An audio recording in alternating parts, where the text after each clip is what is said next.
नमस्कार। आप देख रहे हैं व्रत की महिमा, एक ऐसा मंच जहां हम आपको धार्मिक कथाओं और व्रतों की अद्भुत महिमा से जोड़ते हैं। आज हम बात कर रहे हैं प्रदोष व्रत की, जो हर महीने कृष्ण और शुक्ल पक्ष की त्रयोदशी तिथि को रखा जाता है। ये व्रत भगवान शिव और माता पार्वती को समर्पित होता है।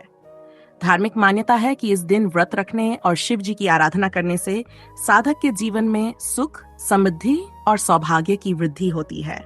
कहा जाता है कि प्रदोष व्रत की पूजा कथा के बिना अधूरी मानी जाती है।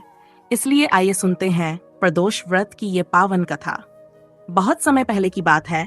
एक नगर में एक ब्राह्मणी अपने छोटे पुत्र के साथ रहती थी।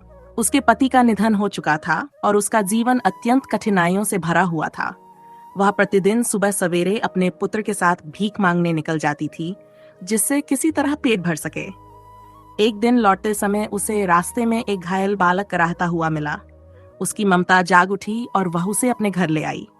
वह बालक कोई साधारण बालक नहीं था, बल्कि विदर्भ राज्य का राजकुमार था। उसके राज्य पर शत्रुओं ने आक्रमण कर दिया था। उसके पिता को बंदी बना लिया गया था और वह इधर उधर भटकता फिर रहा था। ब्राह्मणी ने उस राजकुमार को अपने पुत्र के साथ ही रख लिया। कुछ समय बाद एक दिन अंशुमति नामक एक गंधर्व कन्या ने राजकुमार को देखा और वह उस पर मोहित हो गई। अगले ही दिन वह अपने माता पिता को लेकर राजकुमार से मिलने आई।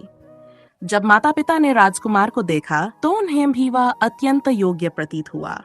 कुछ दिनों बाद भगवान शंकर ने गंधर्व माता पिता को स्वप्न में आदेश दिया कि वे अपनी पुत्री का विवाह उस राजकुमार से कर दें। शंकर भगवान की आज्ञा का पालन करते हुए उन्होंने दोनों का विवाह करवा दिया।